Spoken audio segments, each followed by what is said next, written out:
Hi everyone, and thank you so much for coming to my talk yesterday evening. There were over 140 people joining it live. I was actually quite nervous, but really excited to be chatting to you all, and really fantastic to be on the other side of the microphone. Thank you so much for turning up to hear me speak. So we've had the Leeds event, we've had the 15-minute photo with myself.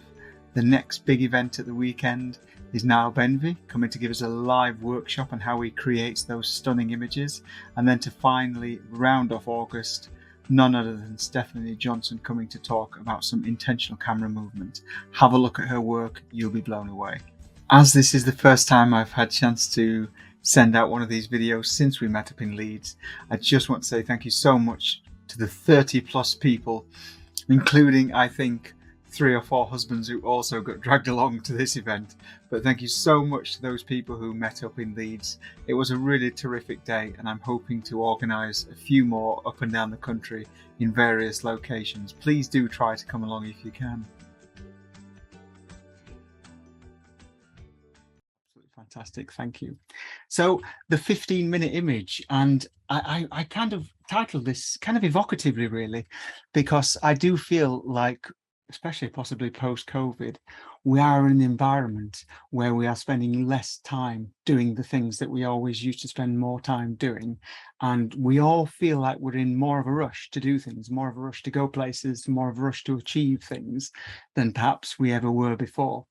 And I'm kind of interested generally as to why we're all in so much of a rush, as to whether it is real in real life that we are actually in more of a rush than we were 3, 4, 5 years ago, or whether it's just the kind of perception that we need to get things done much more quickly than we ever have done before. So 2 years ago, I came up with the idea of a talk based around the 15-minute image, and that's kind of my approach to mobile phone photography, in the sense of I hopefully capture an image, edit an image, and then potentially share it on some kind of social media, all within a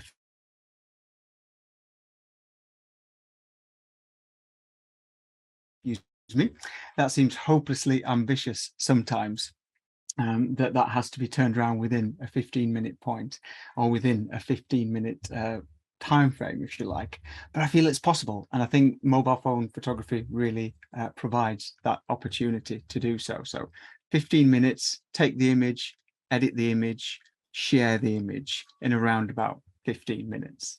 So with that in mind, I actually wanted to start with, it's kind of a really old-fashioned kind of approach, and a really old-fashioned question. But here on the screen are 2 images, okay? So I thought I'd share these with you because they're 2 photographs that were taken around sort of 2 to 3, maybe 3 to 4 years apart from each other, but they're really similar. If you've seen anything about my kind of photography, you'll know that I really love symmetry, pattern, shape, and simplicity. As Sally said, I am just a man, so I can't deal with too much anyway, but I love simplicity. So they're both vertical shots, they've both got symmetrical elements, and they've both got things which offset it. Okay, so on the left-hand side, we've kind of got the staircase with someone walking up and a couple of people photographing. On the right-hand side, we've got someone actually reading a map. I couldn't believe I got someone reading a map with an arrow pointing to them, but on the right-hand side, we've got someone reading a map. Now, I was going to go for a really obvious question here, and I was going to say, which of these do you think is taken from my proper camera? Okay, because whenever we talk about mobile phone photography or mobile photography, we always preface it. We don't say I'm into photography, or I've taken this with a camera. We say I'm into mobile phone photography. I've taken this with a mobile phone. And I really think it's interesting that we kind of qualify it by saying that. We don't say, yeah, I've taken this with a camera. We say, yeah, I've taken this with a particular kind of camera. And I wouldn't, I wouldn't usually do this with my photographer. I wouldn't say, here's a picture that I took with my Fuji X-T1, or here's a picture that I took with my X-T3, or here's a picture that I took with my Sony. I would never do that. But with mobile phone photography, we tend to do it all of the time. So I was going to say, which is the mobile phone? And then I thought, why bother doing that? I think they both work as phones, and sorry, as images. And why should I feel the need to justify whether one is on my phone or whether one is not? And it's kind of interesting because when I share images that I've taken on my mobile phone, in fact, there are some members of my camera club in here tonight, and they'll testify to the fact that I won my camera club's projected league last year, or yeah, last year technically, just on mobile phone pictures alone. And it's kind of interesting because when I say to people, I took this on a mobile phone, people go, oh, that's really good for a phone, isn't it? Isn't that a great shot for your phone? But actually, I don't want that. What I want is them to say whether it's a positive shot or whether it's a good shot, a bad shot, or what they like about it, what they dislike it. I don't want them saying, oh, that's really good for your phone. Do you know? And it's really interesting because people then start to say, what phone do you have? It must be you must take great photographs. What phone is it? What can you share with this? And it's kind of interesting because I never go to a cook in a restaurant or my other half when, you know, she's cooked us a lovely meal. I never sit down with her and say, do you know what, that was absolutely fantastic. What kind of Wonderful cooker do you oven. use? Yeah, wonderful oven. What kind of cooker do you? I want to know what temperature you put that on, because that's really what made that meal. It wasn't anything to do with what you did. But we seem to expect that images on phones are inherently worse than images from proper cameras. But that's not always the case. You know, you're losing some controls, you're losing some features. There is a sensor size issue that we're going to sort of talk about moving on. But actually, I would argue if you still adopt the same quality approach or the same approach to photography with mobiles as you would with your normal camera, then actually some of these pictures can be broadly similar. I mean, there are some elements and some aspects that you can't recreate, obviously, but most of what I do, at least, is broadly similar. So I'm going to throw it back to you on this one. Which is which? So if you think that the mobile phone picture was the left-hand side, just pop an L in the chat. And if you pop an R in the chat, that will indicate that you think the right-hand side picture is a mobile shot. And I'll just give you split down the middle. They are. Now, isn't that fascinating? Isn't that fascinating? So one of these pictures took me 3 minutes to take. Took the picture, I edited the picture. I think I even popped it on Instagram, all while my other half was going to the toilet. And before you say, oh, your other half must have gone to the toilet for a very long time, that wasn't the case at all. She didn't go to the toilet for a very long time. She went for about 3 or 4 minutes. So Sally, what do you think the consensus is generally? Actually, it's pretty split, to be honest. Yeah, fascinating. Looking down, I think, I don't know whether they're all copying each other, because it sort of started off, there were a few comments before you mentioned this vote, but now it sort of goes LR, LR, LR. Yeah, interesting. Both so, are they both mobile phone? Were you cheating? Both, tricky. both, question, both no. Yeah, both mobile phones. Yeah, you both got, yeah. There's a couple of them. Everybody's I think left might just nudge it, but really, without sort of sitting there with a pencil and paper and adding them up, I don't think there's much in it. Thank you. Thank you. Well, actually, the lefties are the winners then, because this is the Tate Modern on the left-hand side, and it's an image. You can cut. There are a couple of things that give it away.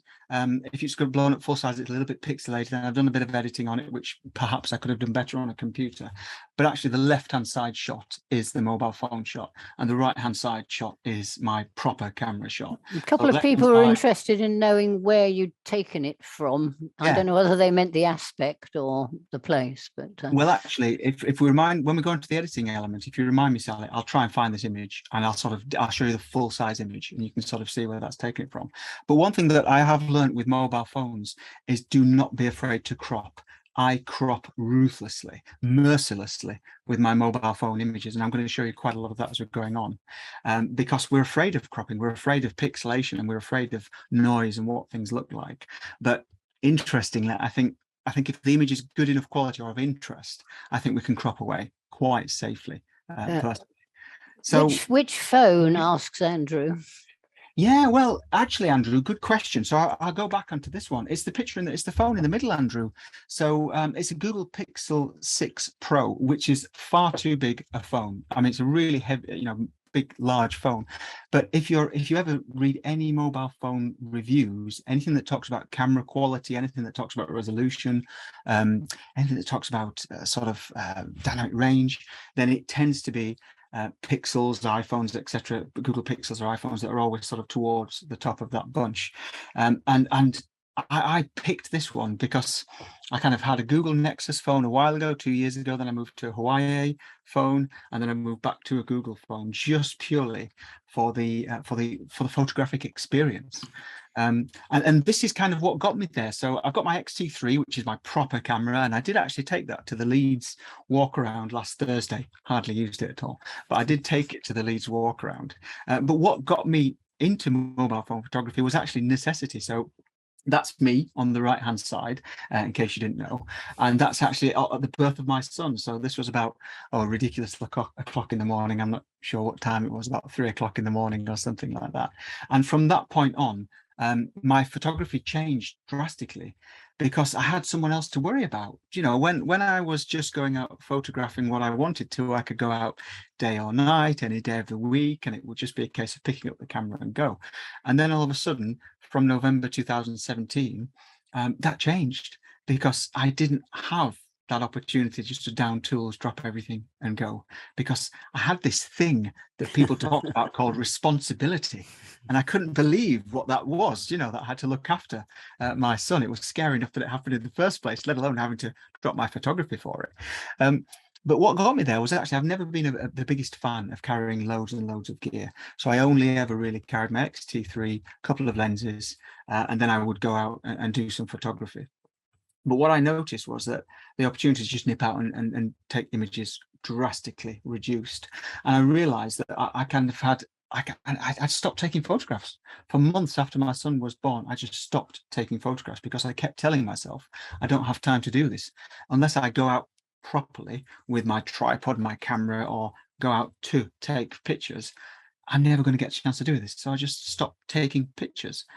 And then I thought, do you know what, I'm going to fix this. So I bought a new camera, because that's how you fix things, isn't it? I bought a new little compact camera, and that didn't help either, because I still didn't go out and take any pictures, because it wasn't necessarily due to the gear. It was the fact that I wasn't planning to go out, or wasn't pushing myself to go out and take pictures. And then I kind of realized that what I had to do was integrate photography far more, integrate my kind of photography far more into my day-to-day life, to scratch that itch, you know, to make sure that I actually still took photographs and I still produced something, and I still had a creative outlet.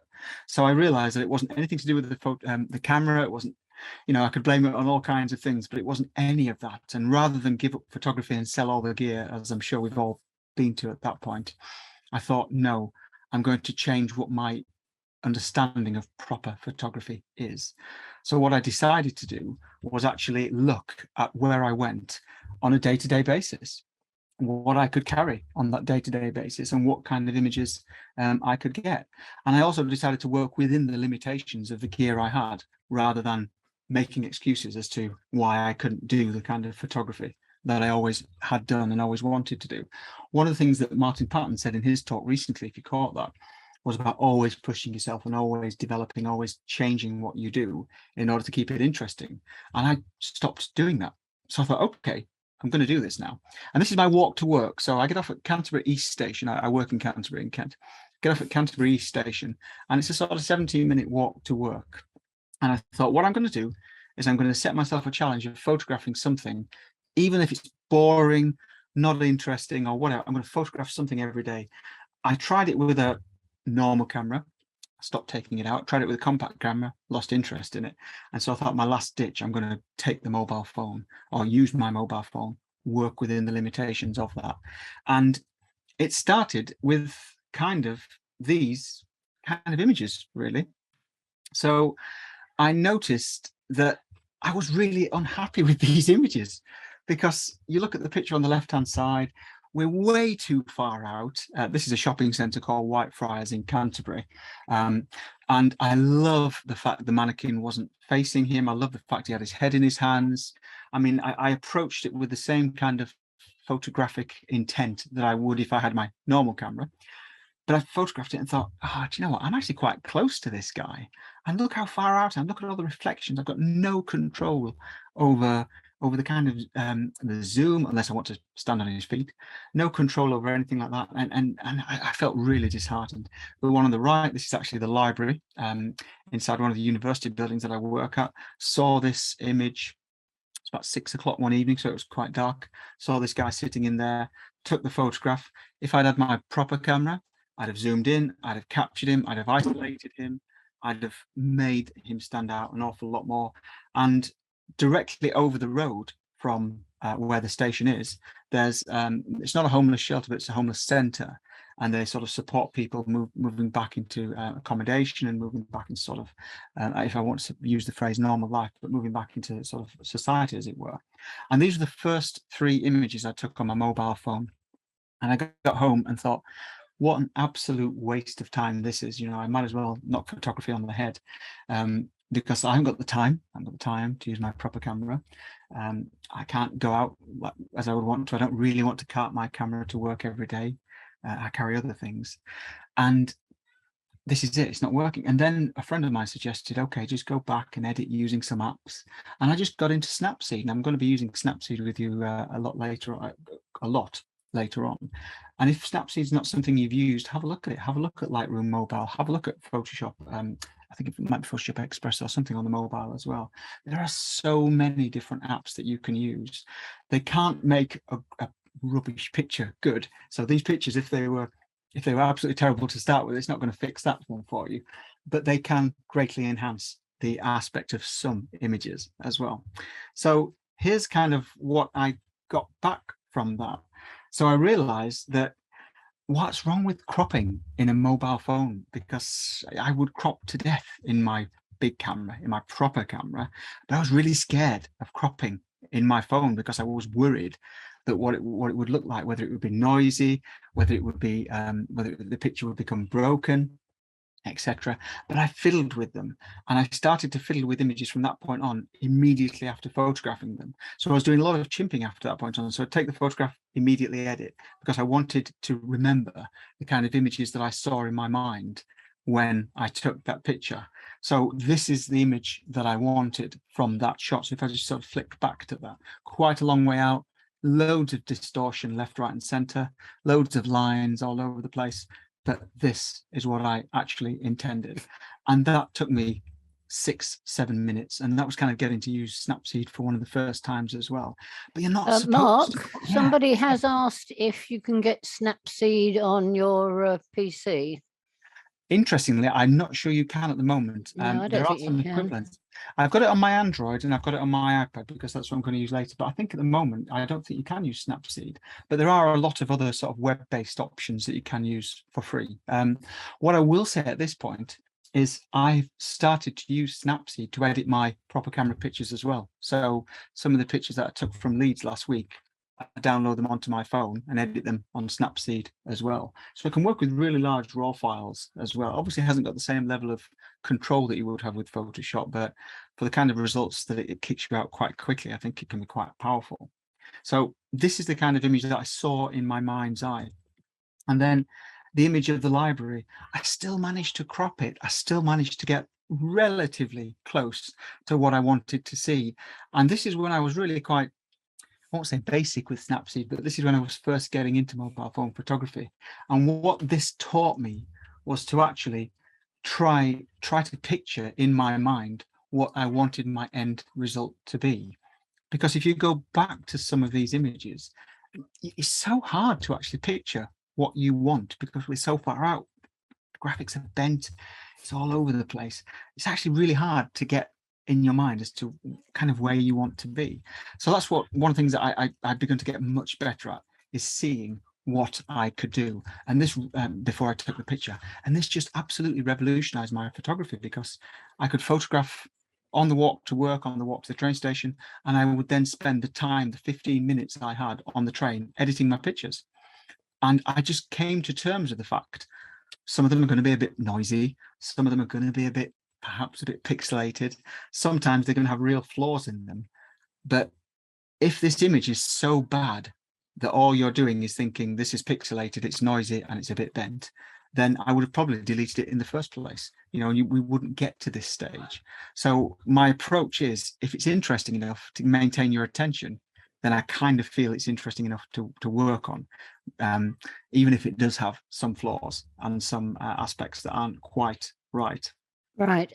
Shirley says she's also got the Pixel 6 Pro, but wonders if it's best to zoom in at the taking stage or crop it later. You're going to say crop it later, aren't you? No, I'm not, No. because I know, because I know there are a couple of people in the group who've got Pixel 6 Pros, and we were talking about this all the way through. One of the reasons I bought the Pixel 6 Pro was that it actually had a 3x optical zoom, and the optical zoom on it isn't quite as good quality as the sort of normal standard camera, but it's a really high quality zoom. So very often, if I can zoom in optically, I will do. In fact, if I can zoom in digitally, I will do, because I think it's better than cropping in Snapseed.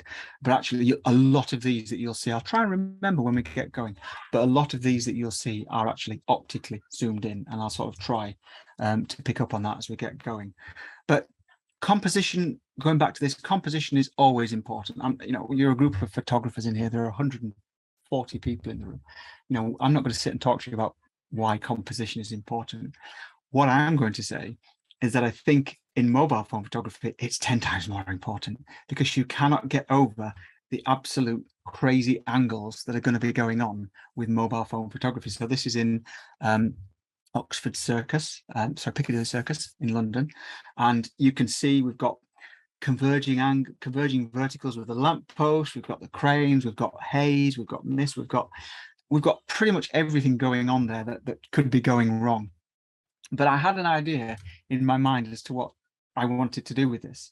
And the best thing about 15-minute image, or the best thing about mobile phone photography, is you snap it, you edit it. If it doesn't work, you delete it. You lose nothing other than a few minutes of trying.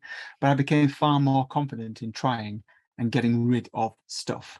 And I quickly realized what works and what doesn't. I quickly learned how to use my phone, how to focus accurately. I set my phone up so that, you know, you double click the shutter, so I double click the power button at the top and it takes you straight to the camera, so I could capture people who are walking past me and so on. So I actually became much more proficient at using my camera generally.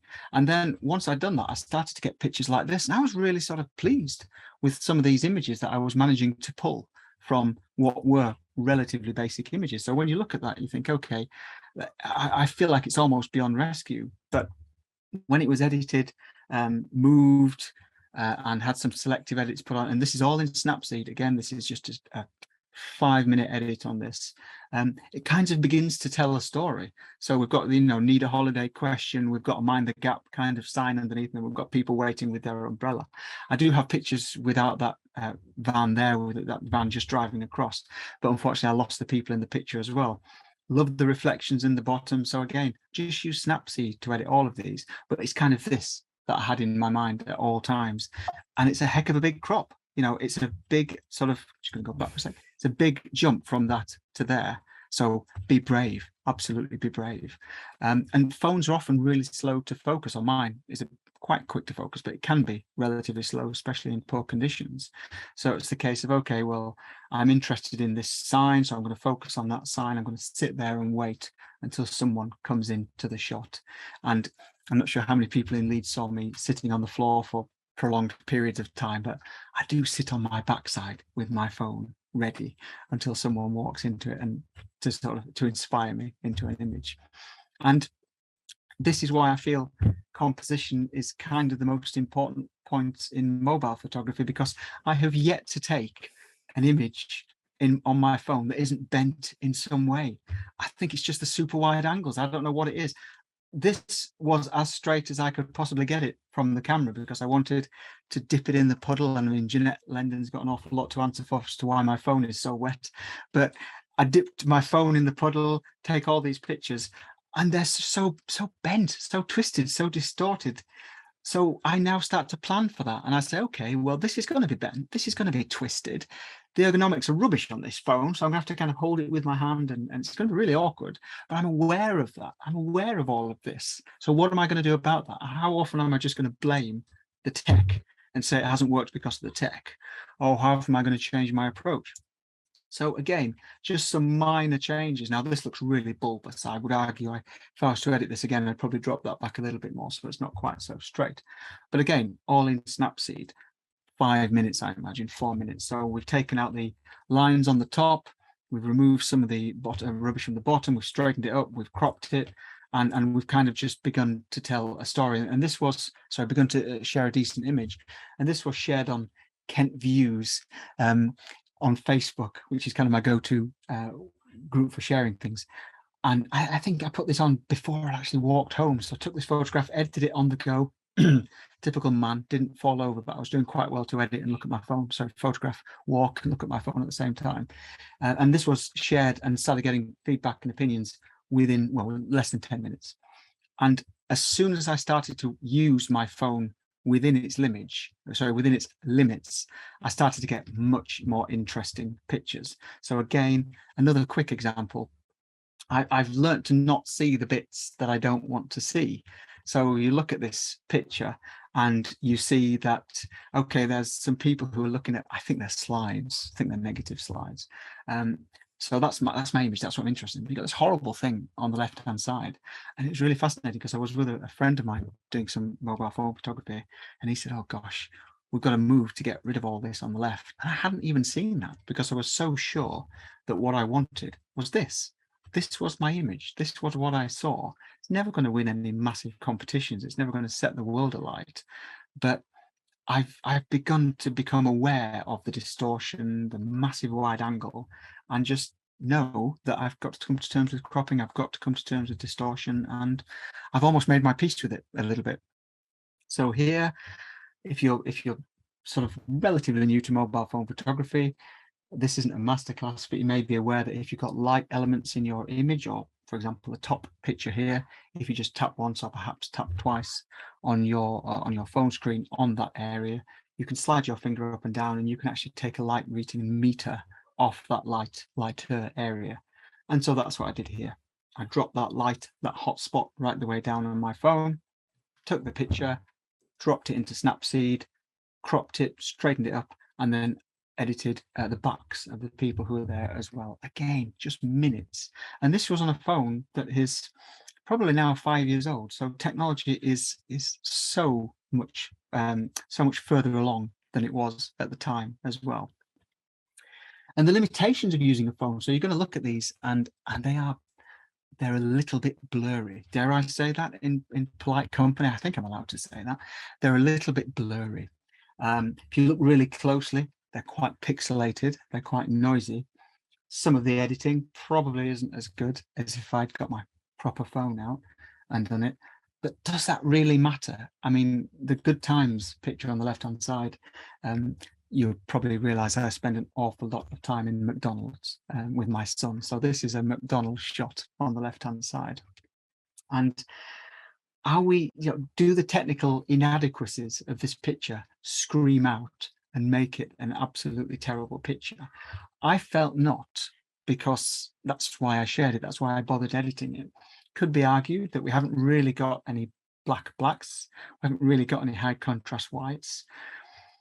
Compositionally, do I like it? I would have liked him further into the right-hand side. There are some elements like that I'd like to work on. But arguably, it was a relatively good picture within a 6-minute time frame. The one in the middle, again, full of noise, full of distortion, left, right, and center. But I was aware of that. I'll show you the original in a second, and you can see quite how massive that picture is. But I was aware that I'd have to focus first and then take the picture. I was aware that it would probably take 2 seconds to take the picture.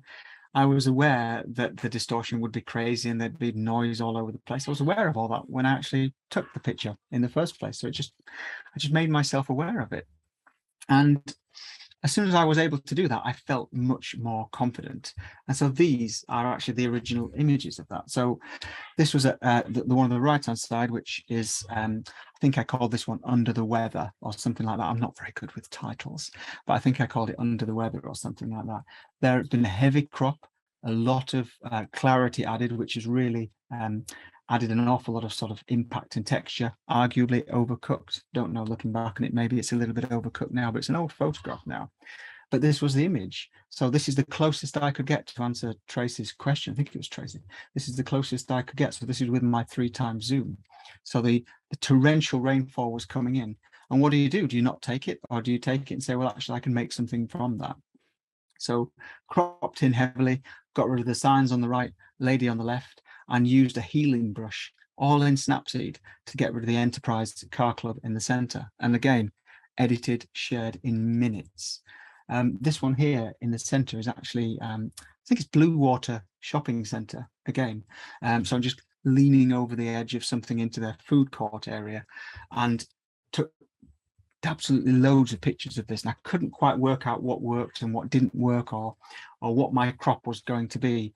But I knew that if I'd zoomed in too much, I would have arguably lost something interesting, which is kind of why I kept that circular circle of tables. That doesn't really work, but that kind of movement of tables around. So going back into that, so I'm going to click back onto that now. Going back into that, I felt that it worked from what I started with. And the McDonald's shot was this one. How boring is that picture? You know, how dull is that? But no one notices you getting out your mobile phone and taking photographs of anything or anyone. And if you've done any photographs or any photography in cities, Leeds was the same last week, you could have photographed any secure building or anything using your mobile phone and people would not have batted an eyelid. So with these, I left, because I'm working within my limitations, left myself plenty of space around the edge for distortion, left myself plenty of opportunity for zooming in if I needed to. And I'm going to talk about RAW and JPEG hopefully as we get going, but I don't always shoot RAW. And these were all taken in RAW because they're an older phone. I think this was the Hawaii phone, and the Hawaii phone produced far better RAWs than JPEGs. But those of you who've got the Google 6 Pro may agree with me, you may not, but you may agree with me that the JPEGs are just so phenomenally good from their new sort of algorithmic interpretation, that tensor engine, that I really struggle to recreate the quality that my JPEGs kick out. So this is what I found, was that yes, I was limited. Yes, I was finding that there were problems with focus, the grain, the, you know, all those other things. But I equally found this absolutely empowering. Now, I'm really sorry that this is a photograph of a men's toilet. I will show you more interesting things than the toilets in sinks. Sorry, toilets and sinks in public toilets. But if I walked during COVID, I almost give myself a pet project because I found these things really interesting. I mean, you know, there are quite a few men in the room, we may be aware of this, but when you walked into public toilets as a man, they put tape around the urinals. So whereas, you know, the day before you were able to wee to the next to the person, you know, next to someone, after COVID, you weren't able to wee there. You had to have a weeing gap between you. And I thought this was just bonkers. Do you know that this was absolutely happening? So I took loads of photographs of this kind of thing, about these safe distance tape and all this kind of thing. And I thought, if I'd walked into a toilet, a men's toilet, with my camera, got the tripod ready, you know, got it all set up, the likelihood is I would have possibly, you know, if I hadn't been arrested, I'd have definitely had my collar felt and been told not to photograph in there. But phones are just so unobtrusive and so ubiquitous. I've only been stopped 2 or 3 times by security guards photographing using my mobile phone in years and years and years. And it just doesn't look like a serious camera, despite what these things can produce. No one has ever asked me to stop photographing them with a phone. No one's ever got upset with me. And I've used it on public transport, I've used it in buildings, I've used it absolutely busy cities, I've used it absolutely everywhere. And sometimes I take pictures of really, really boring things like this sink. But it means I photograph. So I photograph everything. Don't always publish everything, don't even edit everything. But because it's always on me, I photograph all of the time, and I engage with photography all of the time. So that's kind of why I really enjoy it. And it gives me that instant editing to show you what my mind's eye sees. So people in the center, unbelievably catching someone getting engaged in the Tate, actually, again, in the Tate, someone saying, you know, would you marry me in the Tate? This lady was so sort of overwhelmed, sort of captured that. Person on the left, not of any real interest apart from the graphic nature of this, but all of these I was actually quite close to them in, and it just enabled me to take a picture that previously I wouldn't have been able to do. And that old adage of the best camera is the one you have with you is something I totally agree with. Well, I agree and disagree with it, because my best camera is my Fuji, which I don't even have on me here. My best camera is my Fuji. by far and away. Image quality is better, lenses are better, but I don't always carry it. That will always be my best camera, but I'd hardly ever take it out. Whereas my phone is in my pocket all of the time. So it's not necessarily the best camera I have, but it's the only one I have. And anything is better than nothing. So once I started to come to terms with what my phone could and couldn't do, I actually just became so much better at mobile phone photography, or just photography, what I consider to be photography in general. So the pictures I'm going to show you for the next couple of minutes are a range of pictures actually, but they're all taken on this brief walk. Okay, so we've seen a couple already, but these are all taken on this really, really brief walk. And then we're going to get to sort of go through some as we get into some editing later. I said to Sally before we started, I got so excited when I put this together, because I do enjoy mobile phone, I enjoy chatting to you guys, that I couldn't decide which images to edit. So I've got about 65 in a folder, and we're just going to pick one and edit them, and pick something else and edit. What's the worst that could happen? And I want your feedback, because I did put an image on the Camversation community group and I said, what do you think of this, guys? And I think I got 35 responses, and loads of people told me what they liked. More people told me what they didn't like, but that was fine, because that's what I asked for. But it enabled me to go back to that image and re-edit it, because people picked out things that I had never, ever seen in that. So let's talk about this route. Love people having a fag. Anybody else love photographing people having a cigarette? There's something, of vaping or whatever, there's something about that. And this person, in fact, the next picture is them smoking. But just something about seeing people at rest, not in a vulnerable situation, but just seeing people at rest, that really, really captures my attention, really captures my interest. And for most of my photography, when I photograph someone, I'll go and share this image with them. And I shared this image with this man, actually. He quite enjoyed it. I was quite pleased that he enjoyed it as well. But what was interesting was that he thought I was going to photograph him with the signs at the side, and that kind of showing where he worked and so on. And none of that was of any interest to me at all. What was of interest to me was this really intricate pattern on the steps. That really, really fascinated me. And the kind of the perspective of him disappearing into the background, as it were. Now, he kind of works on that left-hand side because he provides a break to the symmetry. Would this be anywhere near as interesting if it was just a series of steps? It'd be relatively interesting, but would it be that fantastic, or that would you want to look at it again? Possibly not. And the editing on this is, again, relatively simple. So all we're looking at here is a bit of straightening, a bit of contrast.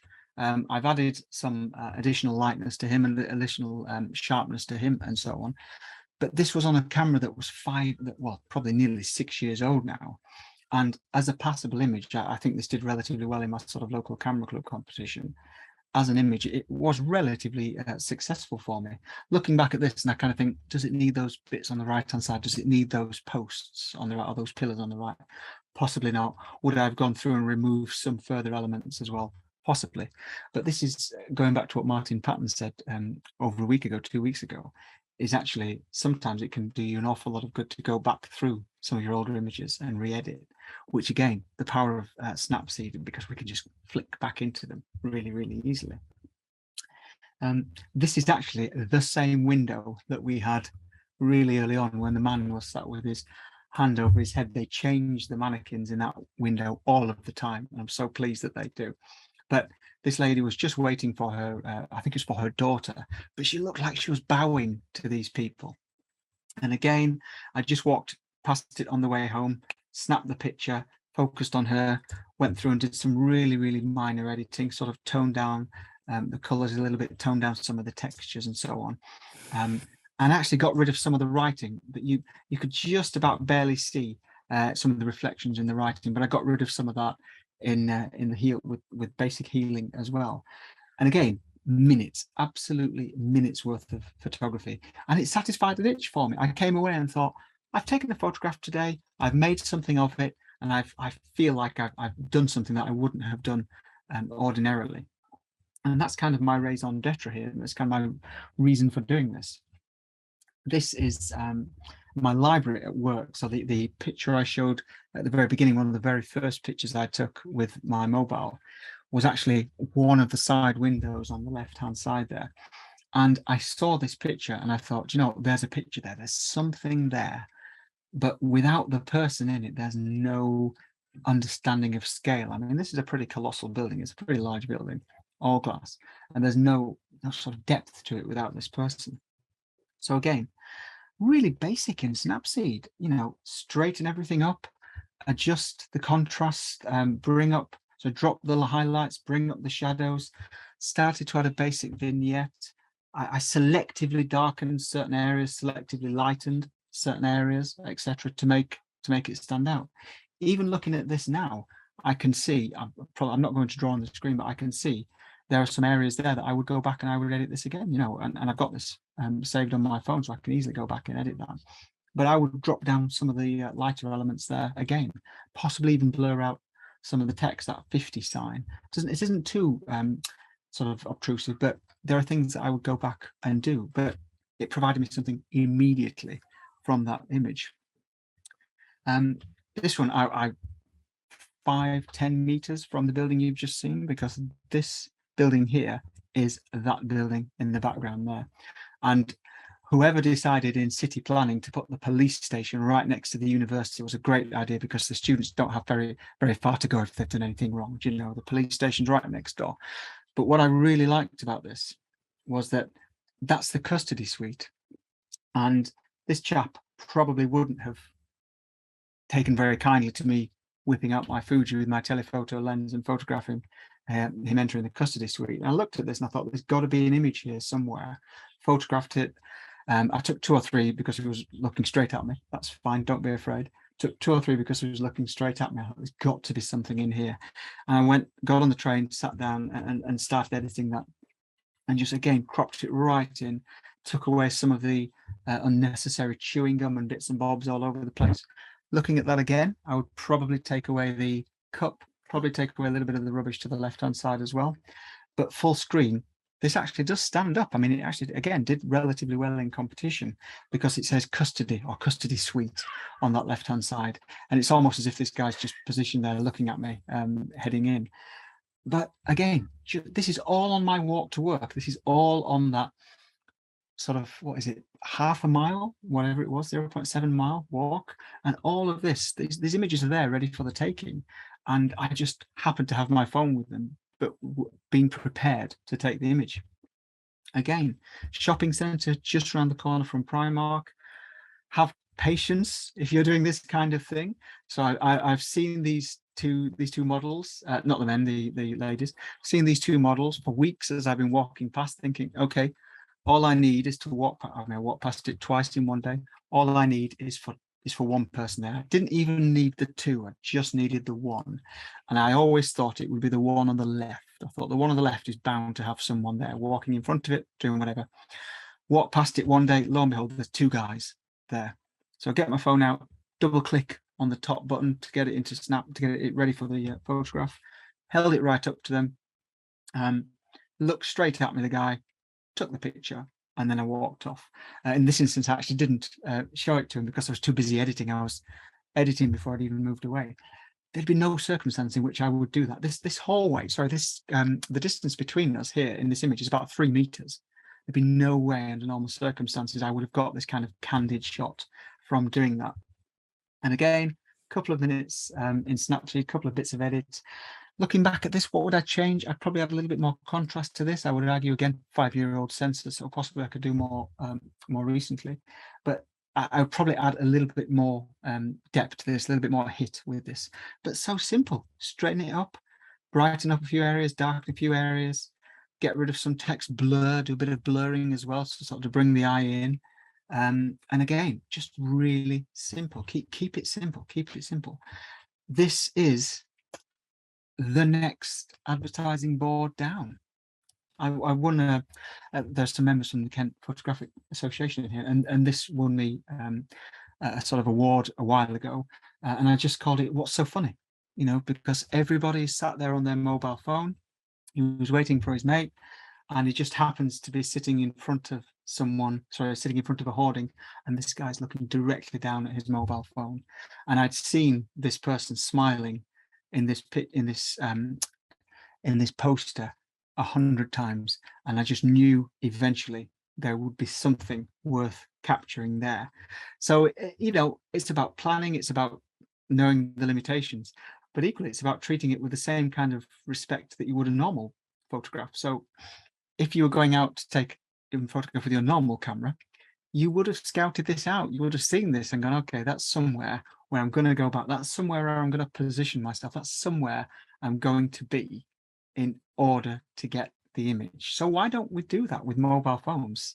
Why do we just sort of use it instead of something? Why don't we plan it to the same extent? So this is what I really started to do. So identifying these spots and going, okay, I'm going to come back round there. I'm away home from work. I'm going to sit down for 5. So I'm going to stay there at a coffee shop 5 minutes just to see if someone comes on. And I've actually got some really interesting results. Nothing that would be cutting edge or not all of them competition winners, that's for sure. But I have some interesting things. So spotted these images. So the chaps on the right hand side. So we've got Jack White, Jamie Redknapp. Can't think of the other two are. Sorry, really sorry. Answers in the chat, please. But I saw this picture and I thought, you know what, these guys, and this was on the back of a Sky TV van. So just selling Sky TV. And I thought, you know what I really need is someone really interesting to be doing something there.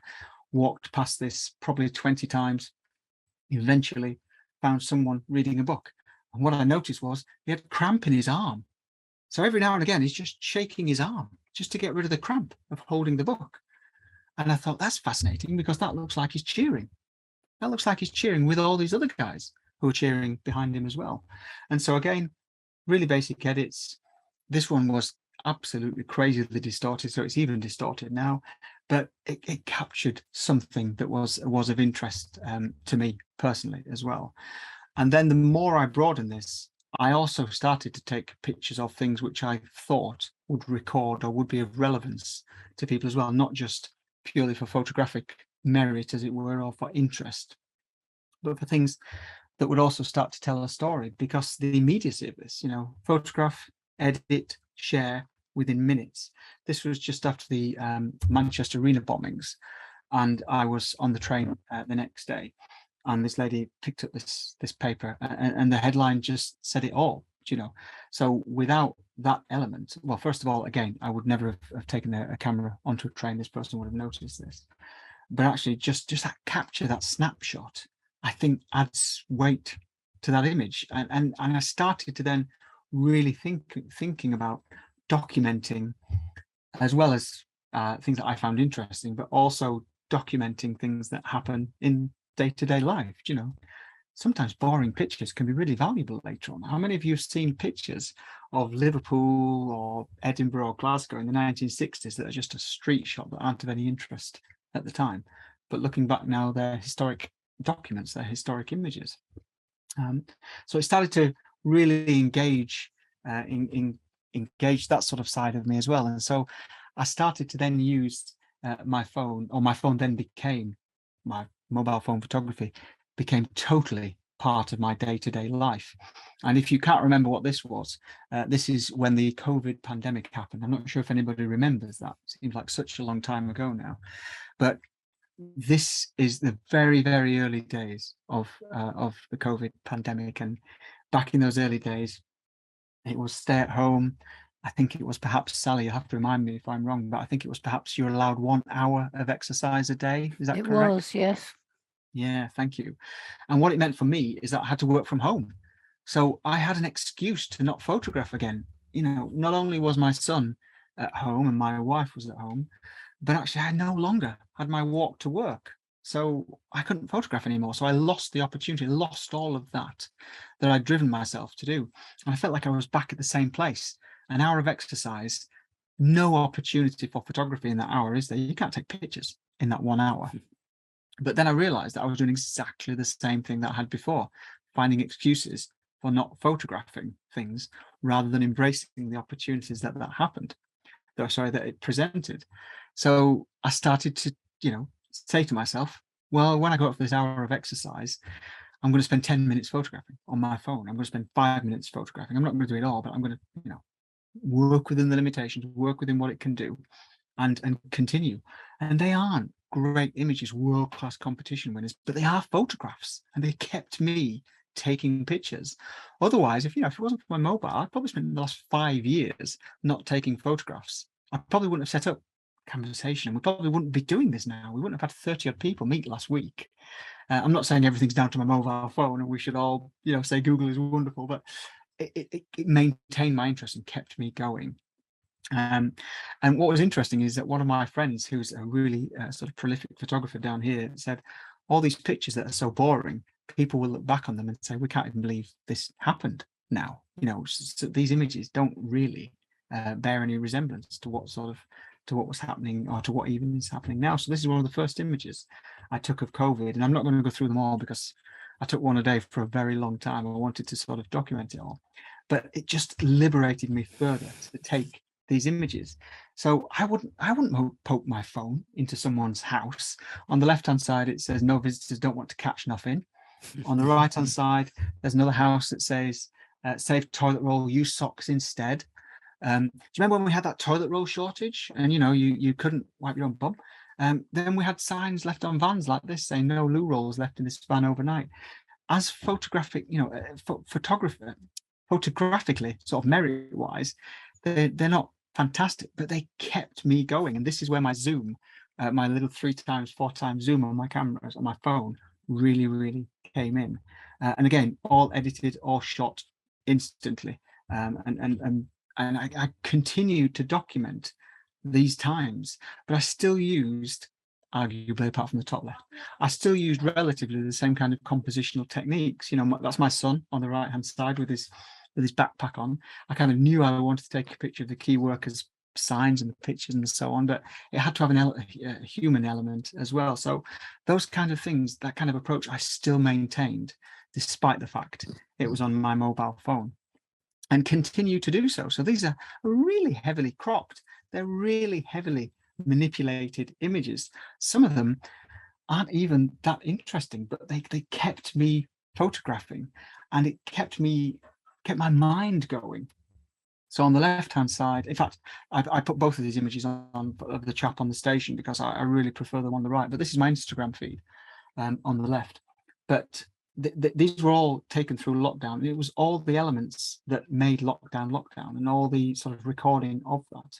On the right hand side, I started to do some more creative things with that too. So COVID commuter, top right hand side, if we get onto that, I might edit that for you as well. Bottom right hand side, the lone person, the single person standing on the train platform that I just walked past one day, snapped with my phone, and then carried on walking, edited it, sent it up to Kent Views. It had a huge response because of the kind of emotive nature of this chap next to the line, obeying the rules, but totally isolated, totally on his own. And at this point, I'd probably not used my Fuji camera now for 4 years. In fact, I had to learn how to use it again when we had our Leeds meetup last week, because I hadn't even charged the batteries. I hadn't done anything to this for such a long time, because I've got so used to knowing what my phone could do and what I could achieve from it. Now, arguably, there's an element of good enough in this. So I know my Fuji's better, but my phone is good enough. And at the moment, with my sort of circumstances, young family, working from home, etc., good enough is good enough for me, and it's good enough for some competitions I enter as well. But after lockdown, we were out to go back out again. So I was absolutely determined, going to take my camera, dust off all the lenses, charge up all the batteries, get everything ready. I was going to use it, and I never did. It just sat in my bag because I got so used to just not carrying anything. I was still working from home, so I still had a finite amount of time that I was going to new places with. And this is actually in Leeds. This isn't when we went out last week. This is just in Leeds, and we went up for a family break. And my other half said to me, this isn't a photography break. This is a family break. Sure, we've had other halves that have said that to us. This is not about photography. This is about us enjoying ourselves. And so I wasn't restricted, but I thought, I'm going to leave this and use my mobile phone only again. And so I started to do exactly the same thing, go for images that I knew were, or photographs rather, that I knew were within the limitation of the phone, knew that things that I could take comfortably, and things that I know would be successful images. And I didn't feel like I was missing anything. At none of these points did I feel, do you know what I could really do with my proper camera, my big camera. Because once I learned what worked and what didn't, it didn't matter what I was using at all. And people tended not to look, apart from this chap. So this chap was on his mobile phone. I think I shared this on the group and asked for opinions on the group, because it's good to ask for opinions. But I saw these knickers. Is that the correct term, Sally? I'm not sure that is the correct term. What the correct phrase is for this. Underwear. Underwear is probably better. Lingerie. Yes. Lingerie. That's better. That's much better. So I saw the lingerie. I wasn't shopping personally. I saw the lingerie. So I thought, okay, that's interesting. What I need here is somebody in front of that. And then lo and behold, I saw this chap, and again, crop, straighten up, bit of contrast, and so on. But this person didn't change his demeanor or change his approach just because I was sat there with my mobile phone. And that, I think, is the sort of the big power to me, is that I go out, whether it's rainy, whether it's sunny, whether it's windy, whatever the weather is. My phone's waterproof. My camera's waterproof, but not all my lenses are, but my phone is waterproof. Okay. So I dip it in puddles, I put it up in the air, I squeeze it around corners, I put it absolutely everywhere, and see what works and see what doesn't work. But it just keeps me taking pictures. And I'm sure if there are people in here who use mobile phones a lot, then you can appreciate this, and you can appreciate that as well. And again, I just wanted to sort of go back to this picture on a sort of a fuller scale, as it were, because this is a heavily cropped image. Arguably, on the right, we are seeing some image deterioration. We are seeing some elements that don't work. But ultimately, as a shot that works within the limitation of that phone, I kind of think that works relatively well. So what I learned after all of this was to not make no time an excuse, and to not make, oh, I've only got my mobile, or I've only got this, not to make that any excuse. Because if you bought a new camera, you spend ages learning how to use it and learning how to work with it properly. But we tend not to do that with our phones, possibly because we didn't necessarily buy them for photography, we bought them for something else. But what I took from this sort of 3 or 4 year period, 5-year period, is actually when I learned how to use my phone properly within its limits and within the restrictions of what it could do, my photography just got so much better. And it meant I enjoyed photography a great deal as well. I enjoyed what I was doing. So I'm going to give, we're going to have a bit of a break, because I did warn you that once I get on my soapbox around this, I will go on forever. So we're going to have a bit of a break.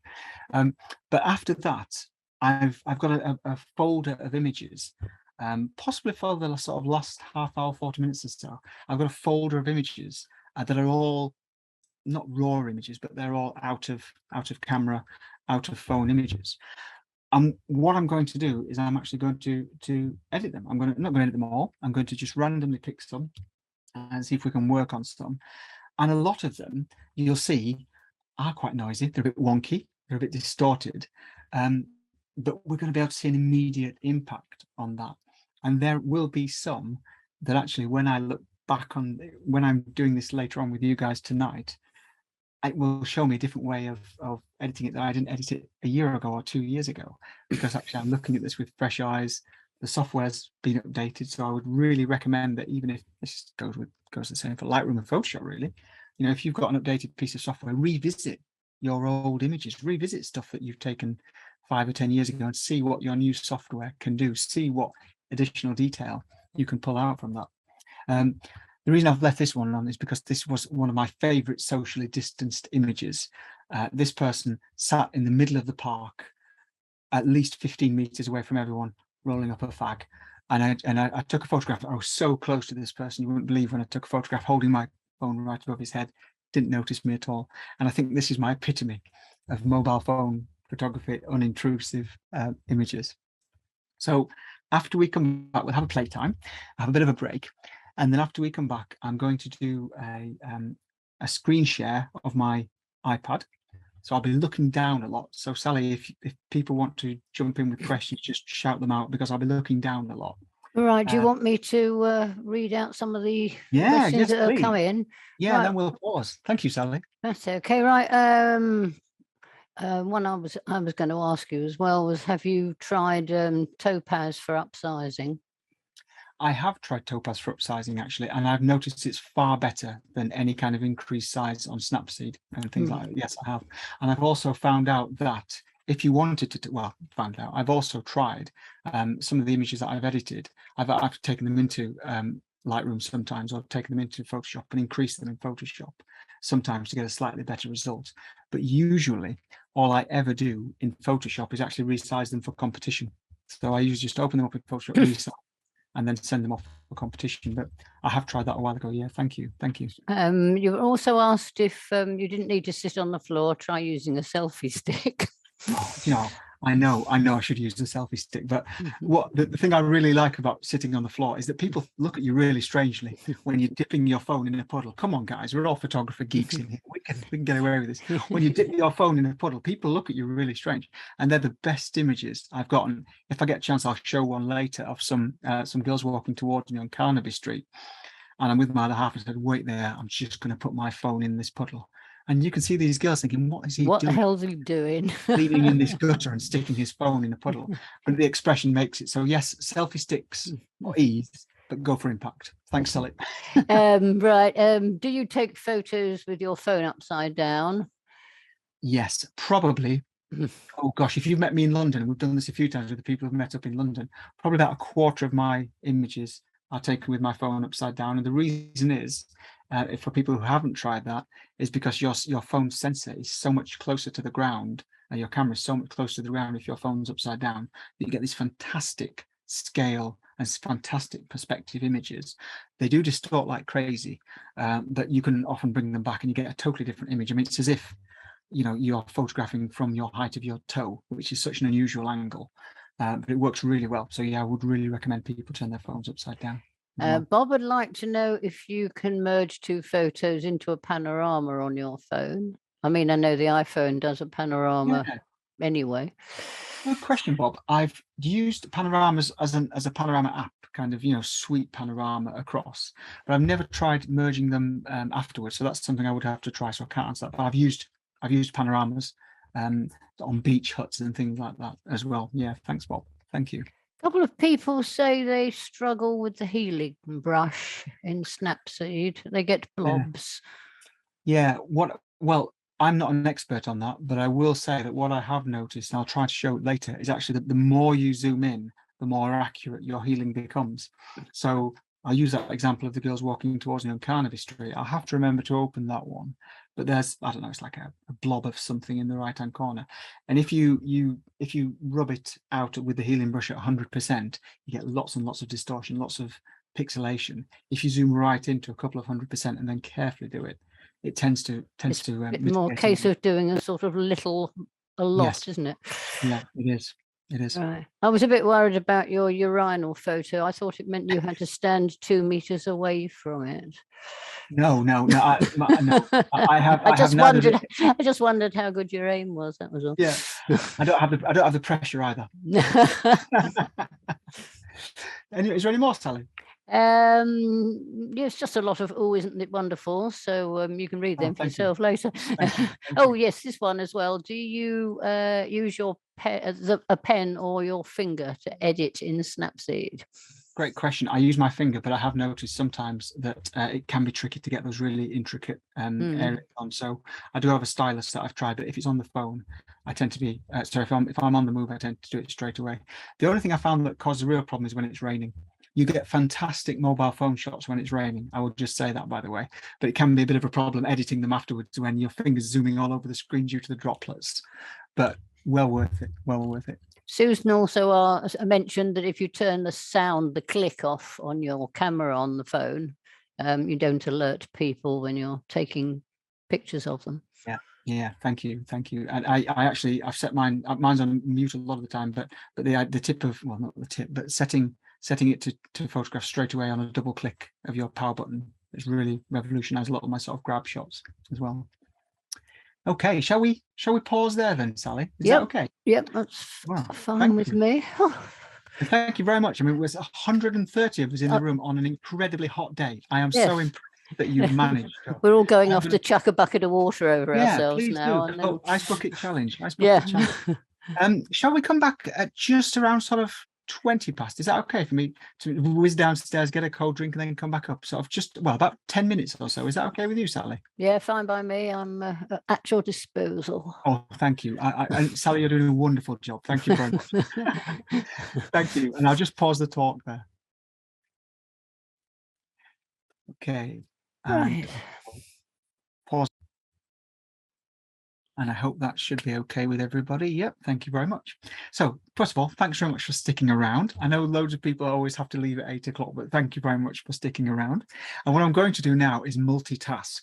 And if you saw me try to multitask last week in Leeds, you'll know that's not something that comes naturally to me, even as a man. I know what you're saying, even as a man. So I'm going to be looking down and trying to present at the same time. So please don't think I'm ignorant for looking down when I should be looking at you. But what I've got here, I was going to go for images that I'd taken in the last year. And then I thought, no, what I'm going to do is actually put a range of images on that show a range of sort of phone qualities, if you like, and a range of sort of sensor qualities. So we've got a couple of quite older ones at the top, so it's 2017, and then we'll go quickly down onto some really new ones at the bottom. And we're not going to get a chance to edit all of these at all by any means. And I am just going to sort of pick randomly some of these to work on. There's a couple that I've sort of shared in the group previously, so I may not necessarily go for those again. But when you look at some of these, you kind of think, what did Mark see there? Well, you may not think, what did Mark see there? You may just instantly look at that and say, yeah, I can see why that worked. I can see exactly what you did there, or exactly what you were going for. But even looking back at some of these now, I kind of think, what possessed me to take some of these pictures? I'm not 100% sure why they kind of jumped out at me, but almost all of these are taken either on the way to a station, on the way from a station, or while I'm doing something else. There's the one on the bottom right hand side now, which is the lady walking in front of the face, the sort of silhouette faces. That was on one of our London meets. So I kind of went out to take photographs on that day, but ended up using my phone because I was chatting to people loads, but ended up using my phone far more than anything else. And at the bottom, again, that was on another sort of London meet that we had together, and we went to the Barbican, etc. And I'm starting to experiment a bit more with some of the modes that my phone has. So rather than just taking straight images now, I'm sort of starting to do some of these movement shots. You have to make peace with the fact that the movement shots are going to be pixelated. They're not going to be perfectly sharp. They're going to be issues all the way around because it's artificial blur rather than real exposure lengthening or exposure stretch. But at the end of the day, it creates an image which otherwise wouldn't have been there. So as you can see, there's some good puddle shots there. Stick your phone upside down in the puddle. I love reflections generally. So I've got the guy in the orange suit there who looked straight at me as I took this photo. Sorry, the orange boiler suit who looked straight at me as I took that photograph. The escalator shots, the cushion shots, the seat shots, people in a van, etc., etc. And so a lot of the time with these, it is just a quick edit. So let's go with, do you have a preference, Sally, before I pick one? Top, middle, or bottom? Do you have a preference? Oh, I wasn't expecting that. Guy in the van. Guy in the van. Okay, so this is a picture which I think I took, probably one of the older pictures on this one. And you know, I wanted the guy in the van. I wanted the picture I wanted him in that environment. I didn't want anything else that was around it. This is about 6 minutes walk from where I live. So let me just edit that in Snapseed, and we'll take that in a second. And what we have, as soon as you open Snapseed, is you've got the option of making global changes, so it can change large things at once. So I very often make larger changes at the beginning and then start to zoom in and make more tighter changes or more specific changes. So I've got this oriented in landscape orientation, but if I flick it vertically, then this is kind of as you would see it on your mobile phone. So you've got looks and you can pick predetermined filters and so on. I never ever use them. I don't ever use predetermined images, predetermined filters. I like what I produce. But what's interesting on Snapseed is that once you've done something, once you've edited it, it actually keeps it as a last edit. So on the left-hand side at the bottom there, it says current and then last edit. So actually, if you've got a kind of style that you use an awful lot, or you find yourself using an awful lot, you can apply that really quickly without having to go through all sort of the rigmarole, as it were. So I'm going to go on to tools in the middle, first of all. And as I think most people, when they work with Snapseed, they recommend you do the sort of larger rotations and perspectives and things first. So I'll just click on rotate. And the first thing it does, it kind of whittles it to where it thinks it should be. Now on the left-hand side, you've got the Market Square building, so you can see that that's straight. And actually this van is on a canvas, so it's the van that's actually wonky. But all my pictures are wonky. I've yet to take a mobile phone shot that's actually not wonky in any way. So I'm just going to straighten it up to get to the van itself. And I think the interesting point here isn't the guy on the left or the car or anything. It's actually the person in this van. So I'll just OK that change. And then I'll hit back on tools again. And we can look at perspective. We can straighten the van up if we need to do so. I'll click on perspective there. And I very often do this manually. So just swipe up and down to sort of see if I can straighten that up. Now, there are some rectangular indentations in the back of that van's bulkhead. So if I just kind of drag them down a little bit to where they look relatively straight, relatively upright, and then straighten that. So, and then OK that. But I'm actually going to just nip back into rotate for a second, because I think that van's bulkhead isn't quite. There we go. So ish. There we go, ish. Doesn't really matter too much. So I've got my image there, and next what I might do is actually start to crop into where I need it to be. Now I've gone back to this image over the years and thought, do I keep the doors in? Do I get rid of the doors? Do I show the entire van? Do I do a square crop? Do I do a custom crop? You know, do I keep the wheel arch in on that left-hand side of that wheel box in on that left-hand side? I've gone back over this image time and time and time again. But one of the things I kind of want to bring to your attention with Snapseed is that on the top right-hand side, a few additions back, a few upgrades back, they actually started to do an undo option, and you can actually go back through your edits and not just undo them, but actually manipulate them. So you can open up, almost like layers really, you can open up an edit that you've done and start to affect it and then have it reapplied again. So, and we'll go through that. So you don't necessarily have to get it perfectly right the first time, and goodness knows I don't get it perfectly right the first time. So I'll just click on crop this time, and I'll go on to original, bring that down a little bit. If I can just pick the edge, there we go, bring that down a little bit and see if I can kind of position it. Oh, let me pick the edge there. There we go. See if I can kind of position it in there. I kind of feel like it might need a little bit more than that. Might need a little bit more of the van itself.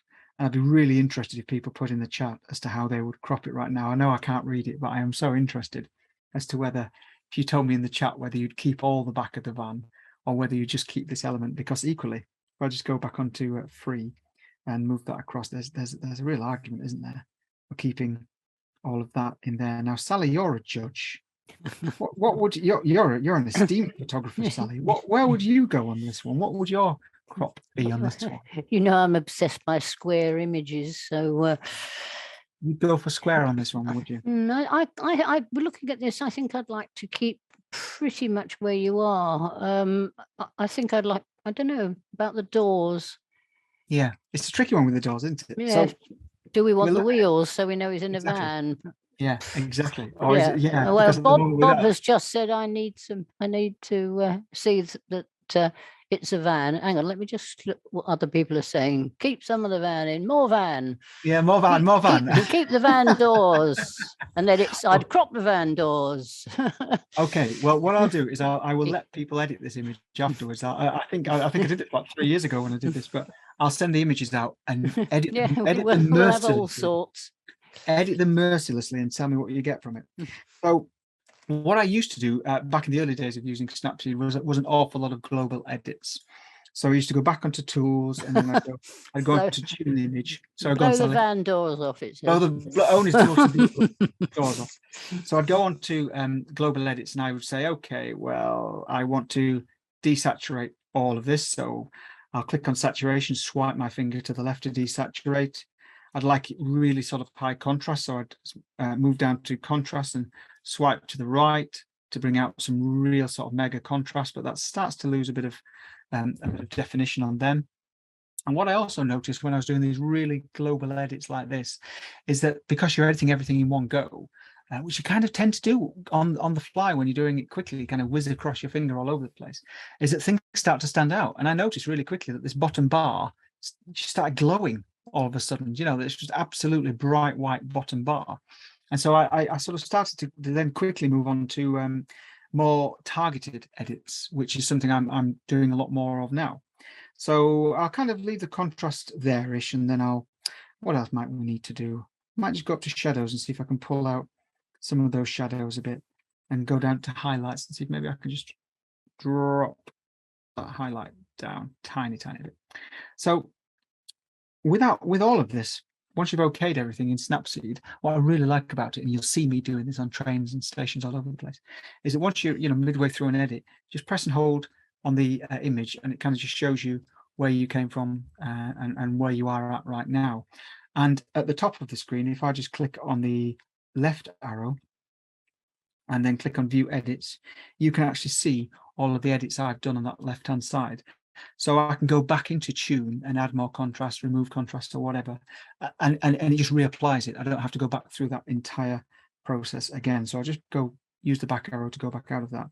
And then what I started to do is, I suppose I got a bit more competent with it really. I started to use selective editing, which is just exactly what it says. You kind of target areas that you would like to manipulate. And this was included in an update of Snapseed a few months ago, a few editions ago. So you kind of just click where you'd like to edit.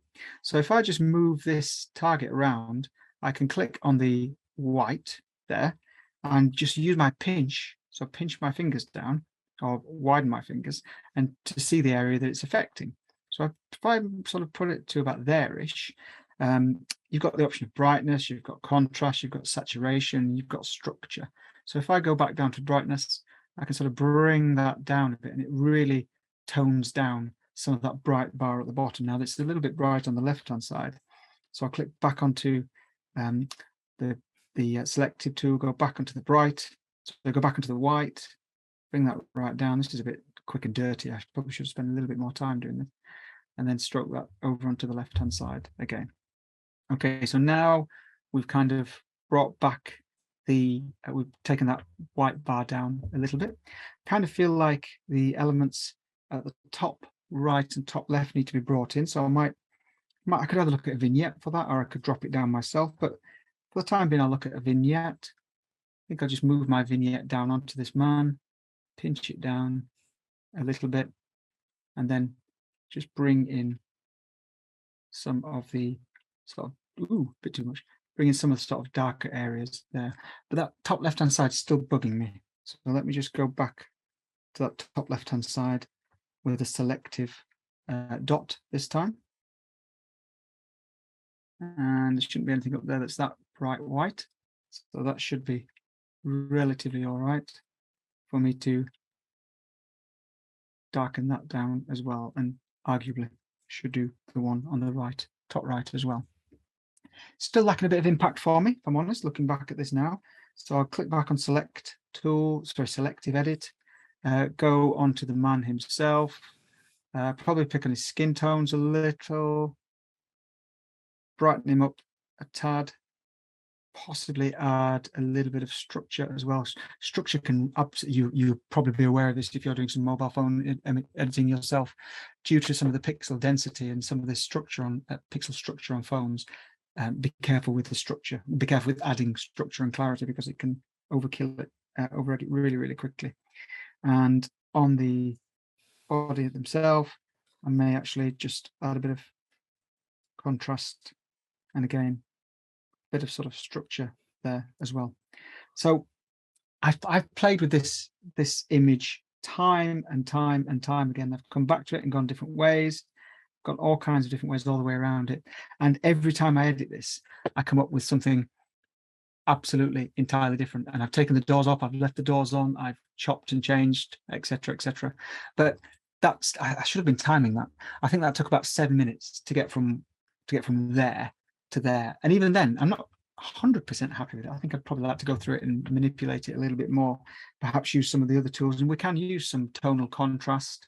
We can use some lens blurring to specify areas that we'd like to jump out. You can use the grunge tool if you're interested in that kind of thing. But I would argue with this, I probably wouldn't do a great deal more to it. But what I might do, just to address what a couple of people were saying, is actually pinch right in. So zoom right in. And you can see this is actually probably quite an old censored camera now because it's not overly sharp. And you can see we've got some of the sort of screw holes on the bulkhead. I am that person. I am that person who goes in with a healing tool. Quick Zoom question, right Mark. in. Yeah, go for it. Two people have said one says what is meant by structure. That's another Sally. And Deborah wants to know what the structure button does. The structure button basically emphasizes the pixels, doesn't it? So it kind of extracts them and sharpens them in a way that I think it's called clarity, or similar to clarity in Photoshop and Lightroom. It basically makes things look much harsher and makes them sort of stand out, if you like. You've got to be really careful with overemphasizing it and doing it too much, because it can make things look really artificial. It can make people look pixelated quite quickly. So we need to be really conscious, and that's why I tend not to add too much structure to an entire image. To do it on selective edits. But good question. Anything else, Sally, at all? No. Just whether you should have more of the van or the doors or whatever. Oh no, that van debate's a big one, isn't it? Yeah. We should never have gone for the van. Jim would like to know how you get the Snapseed updates. Mine is just set to auto update, so I don't know. I was going to say you just update it and it updates itself as and when, doesn't it? Every time you do a app update. Yeah, mine does it on Google, on the Play Store. So on my healing, I've zoomed right in so you can kind of see how big that brush is going to be now, and you can see we're really, really pixelated here. So just kind of gently draw on the area that I would like to edit, and then use 2 fingers to pinch back out, or 2 fingers to move back across. And I'm not going to go through it all here, but I do sit on trains and do this. I've got to be a bit careful when the train's a bit bumpy. And this one here, for example, it's not a perfect edit. You know, if you were to go to 400% like we are now, you'd spot that edit. But actually, you're not going to go to 400%. You're gonna have a quick look, see if you like it or not, and then move on. So just zoom back out to that. I would possibly go through and get rid of a couple of the white elements on his jacket as well. So if I just press good to go on that one, zoom back out, we kind of got our before and our after. But if you don't like any of those, or if you don't like certain elements, click on the view edits button and you've got everything there. So actually, you might want to go and change the vignette. You might want to go and change the crop. I mean, goodness me, the crop is causing problems. So, you know, lots of people's opinions on whether this van should have doors or not. So I'll go back to that crop. Let's put some doors on it, and I hope everybody's going to be incredibly happy that we've now got doors on the van. But equally, I think there could be other issues with. Yes, you get all that messy edging, don't you? But it might work, and this is the thing, is that you can go around and you can reduce. You can go back to some of those other edits as well. So I find this really, really engaging, because it enables me to really quickly flick backwards and forwards across loads of different ideas. And then once you've edited this, once you go back into Snapseed the next time, it will say, oh yeah, well, shall we just reapply what you did last time? So it won't reapply the cropper, it doesn't do it very well, but it will reapply the rest of the elements that you've done. But you can see here, because we've cropped it differently, the top left hand side looks really odd, because the top left hand side had that selective edit on to cover the edge of the door.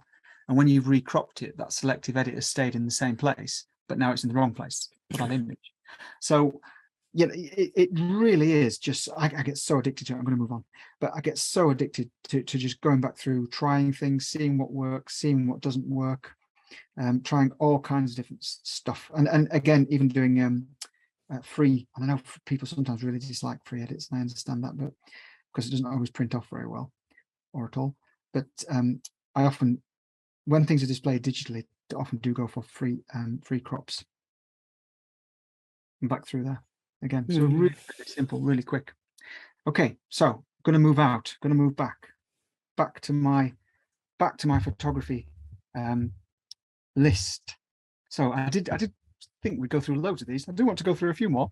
So that's the van, quite, you know, a tricky one, but arguably not the trickiest one I sort of had to play with, because you can see with this one, for example, this is the one that I kind of showed right back at the beginning. I won't go into the editing of this because you can kind of see what I did here quite relatively simply. Got a good vantage point, got a good viewpoint of what I was going to see, and I waited. I knew this staircase was interesting, so I just waited for someone to walk up to give me some scale. And just as they walked up, I saw that there were two people on the top taking photographs or whatever. Everybody on the left-hand side was of no interest to me. Anything on the right-hand side wasn't really of any interest. So I just straightened it up, cropped it, did a few selective edits to make things pop, to make things stand out. And again, this was accepted into sort of the Kent competitions as well. But here's where people look at you weird. And I'm really sorry, this is actually not the original of this image, so it's a bit pixelated. I do apologize, but the raw image of this was absolutely massive, a massive image. And when I said to you, I can't take a straight image, I wasn't joking. It is really, really hard, and I'm sure there are people in this room who hopefully will back me up. It's really hard when you're standing over a puddle, because you're in the puddle, remember, you're not on the side because that's not dedication. You're in the puddle and you're trying not to step around too much because that's going to create ripples and you can't have time for ripples. It's probably a gutter next to you. It might not smell too nice, and you're upside down. Your phone's upside down, and you're dipping that in that. So you've not got any real idea as to the angles. So this is all wrong, isn't it? There's so much about this that's wrong, but it just really, really jumped out at me. I was just desperate, absolutely desperate to play with this image. So let's get this back in Snapseed, and we can have a play with this. Now the sky is blown out, so I lost the sky, and that wasn't in the there wasn't enough dynamic range in this camera at the time to capture that sky, so that sky was gone. That little yellow blob in the bottom right hand corner didn't really cause me any problems until someone mentioned it, and then when someone mentioned it, I realized what an incredible distraction it actually was. So let's go back through that process again.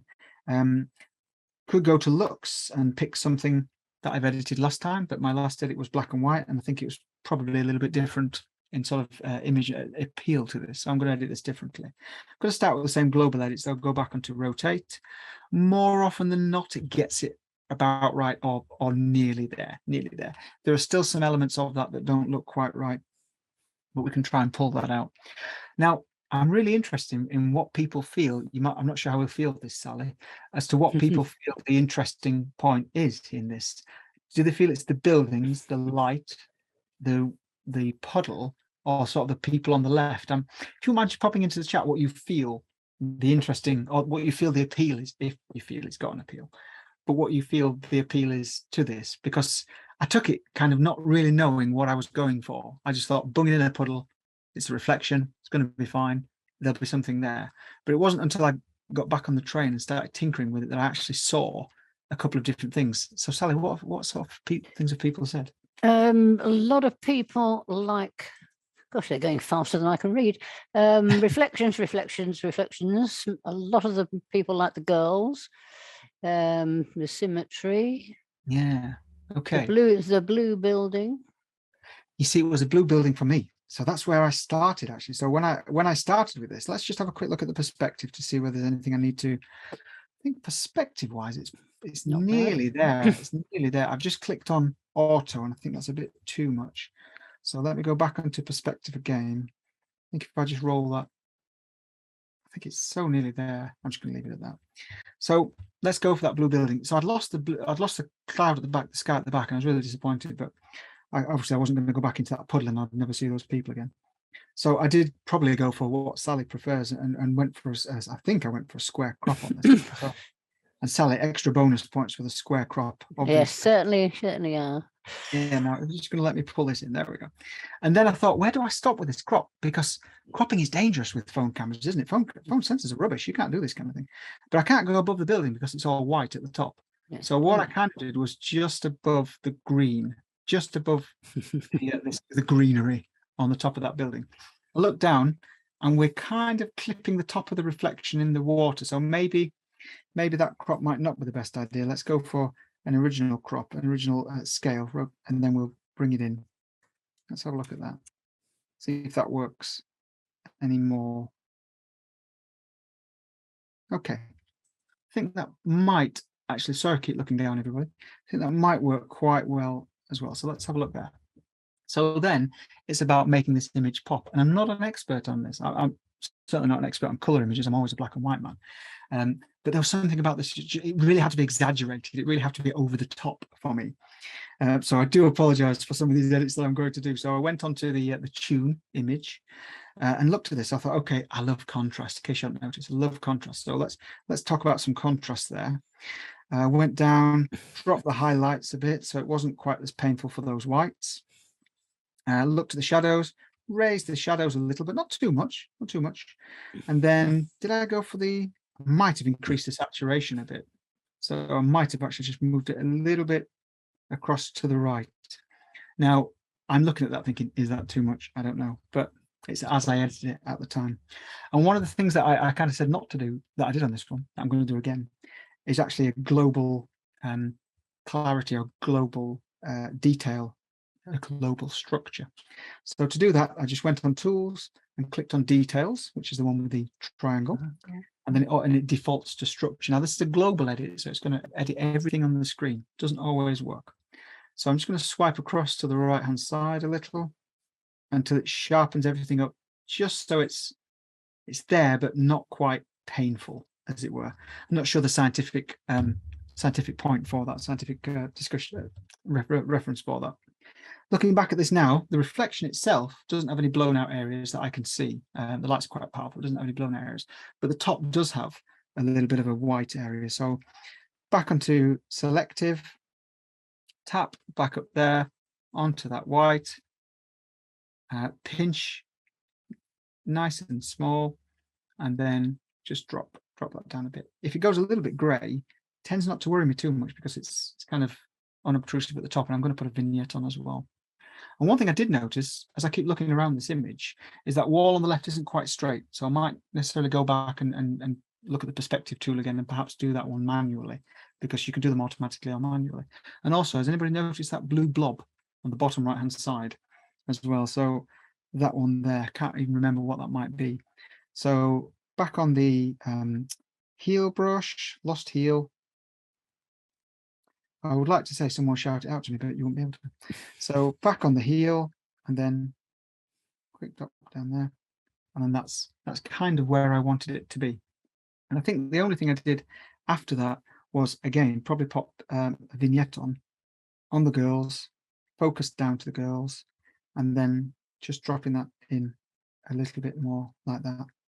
So you may look at this and say, you know what, Mark, that's absolutely totally overcooked. That's way, way, way too much. And for some people, that will be absolutely too much. And there may be things that I would do differently again.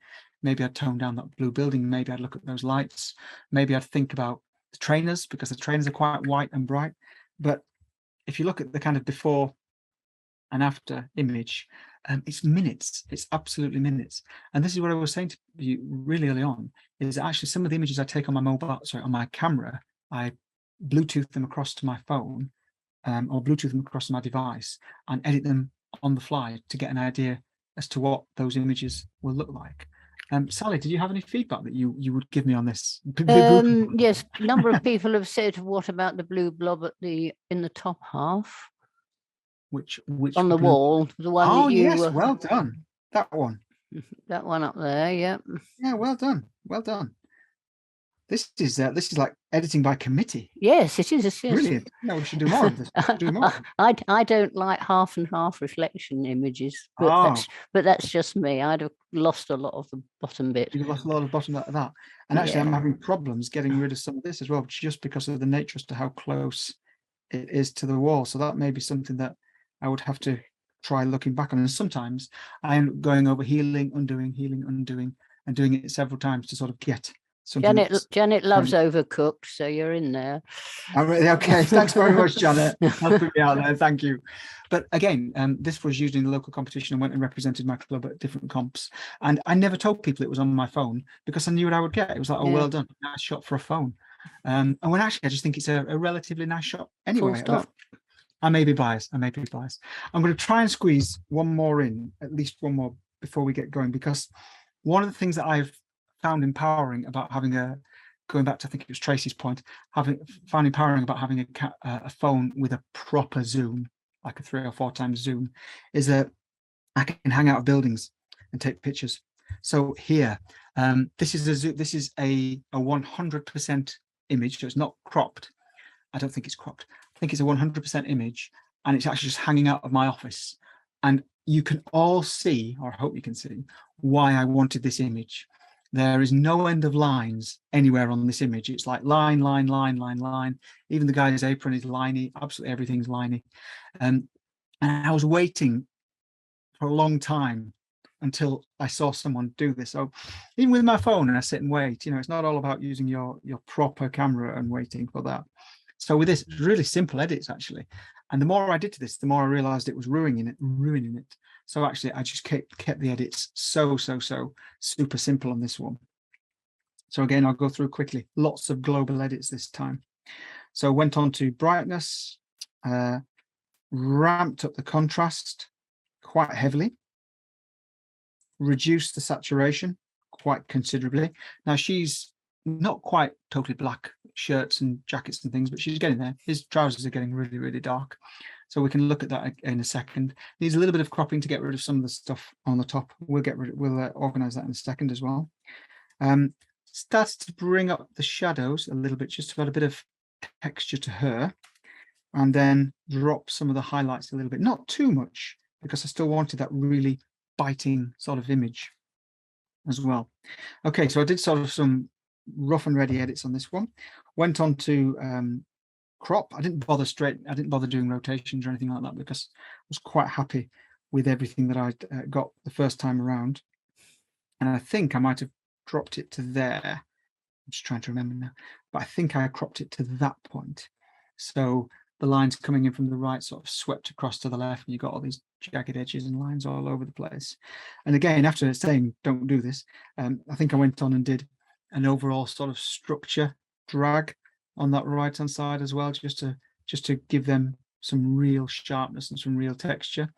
I have been told that if you do this, some people really like this image, some people really like the idea of harsh structure, other people don't. So it's a sort of personal preference thing. I think when they're sharp edges, I think you can get away with it quite easily with this one. And interesting, the image on my iPad is quite different to the image on the screen, so I'm having to keep looking at the screen. The image on my iPad is a little bit darker. And all I did after this was just go in and do some more specific edits. So on the lady, I did actually go and show them this picture. On the lady, I kind of zoomed right down onto her and just brought her brightness up a tad, brought her contrast up a little bit, and maybe even a tiny bit more structure. And I think I went round, and there are elements, about to pinch my computer screen, then that wouldn't work. There are elements down here where you've got a bit of chewing gum and bits like that I actually got rid of. So I just used a healing brush and went round, and I think I went round and even healed most of these tiny little elements to get rid of them all. So it was a really clean image all the way around. But actually, when all you're doing is clicking on healing and then just tapping on the screen, it takes seconds, absolutely seconds, to get rid of this this kind of thing. And then again, I'll just brighten him up a bit. I don't think I can leave that with him so dark up there. So I'll just brighten him up a little. And then all I did after that, I don't think I added the vignette because I wanted to keep it nice and bright. Just really simple, bit of presentation. Just added a tiny pencil line around the outside edge, and just going from that to there. It's not a massive difference, as it were, but it was just enough to get the image that I really wanted. Right. A few of us girls are saying you could crop it up from the bottom so that the diagonal line comes out of the corner. Good idea. So let's go back to that then. So let's go back to that edit. I thought it, Linda said it, and somebody else agreed. So we should do this more often. This is great. It's good fun, isn't it? I'm actually enjoying this more than I should be. I'll go on to a free crop. Thank you very much, everybody just said that. So possibly to there, just to the edge of her shadow. Is that what down to where, go down and stop where that's it there. There.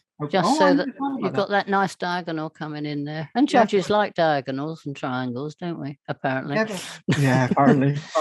Never thought about that, but yeah, that does work far better. Does work far better. I'll have to remember that when I enter that again.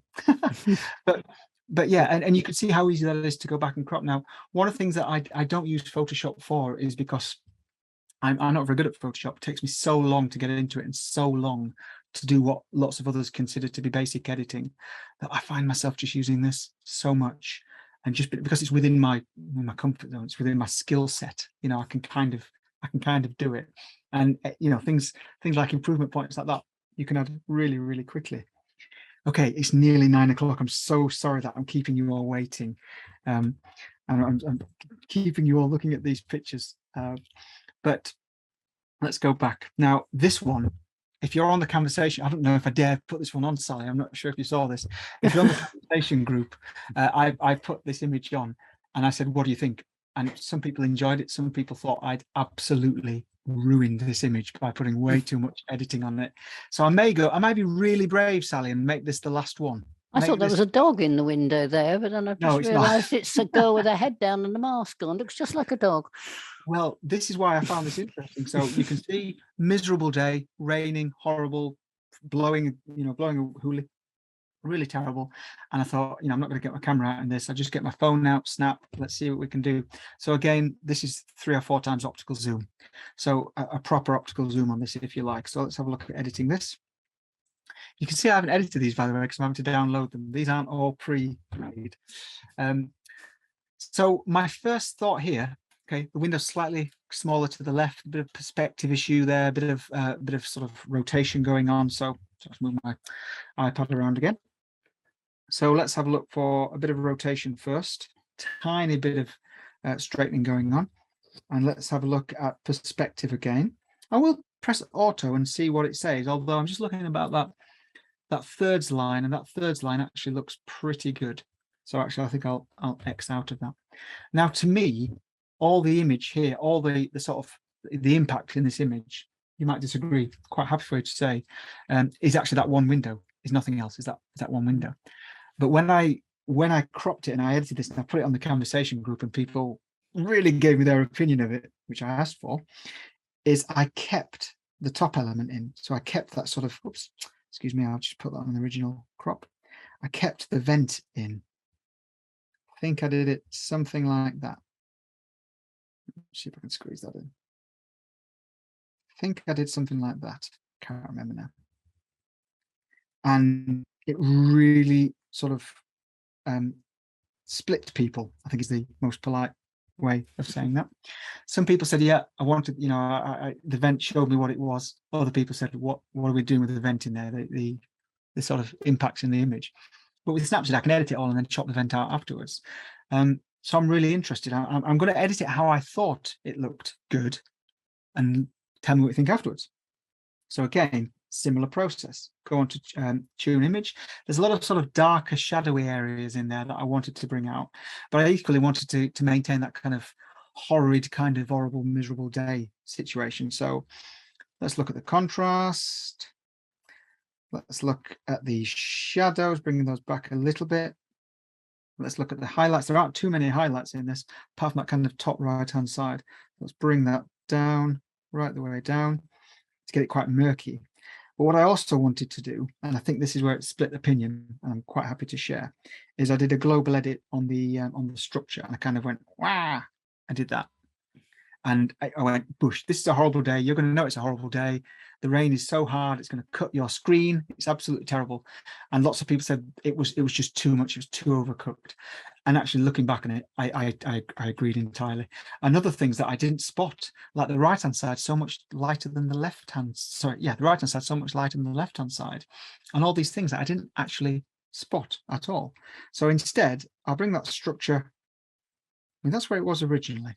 Just bring that structure up a little bit to there, so it's not so biting, not so heavy. And then let's look at some selective edits here. So I'm interested in her there. So let's just see if I can focus right the way down on her. Now, if I go and whack the brightness up, it's going to be really evident that we've affected that.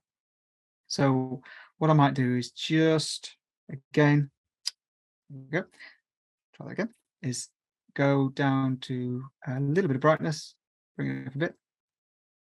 Come on, there we go. A little bit of brightness, bring it up a bit. A little bit of contrast, bring it up a bit, and then a bit more structure as well. It does flatten it a bit, I have noticed, and I noticed this the other day when I edited it again. Let's look at him. I'm going to pick the red because there's not many other reds in that image. Brighten that up a bit more contrast again, a bit more saturation, make him stand out a bit, and a little bit more structure just to add a bit of edge to it. Now, I also wanted to, I do like sharpness, probably too much, but I also wanted to think about editing the windowsill as well. But one of the things that I did have a problem with in Snapseed, and you can see it here, is that it's really hard to do a selective edit on a particular color like that because it's so close to other colors. So one of the things I've been doing is actually looking at using the brush tool, and I'm not an expert on this, but I've been using the brush tool to do some dodging and burning. So to darken certain areas down and just, I'm looking at the wrong screen. I'm sorry, I've just gone over the edge there. I can color in. I'm a primary teacher. I can color in, but it's just sort of bringing it around those edges a bit. And I'm going to do this really rough and ready for you. I'm so quick with this. Take it again. You can see I'm such an interesting guy. This is actually, if you see me rubbing my phone on the train, it's not because I'm expecting a genie to pop out. It's because I'm doing this kind of thing in between stops and in between stations. Now, this is nowhere near as good as what you would get on Photoshop. I appreciate that.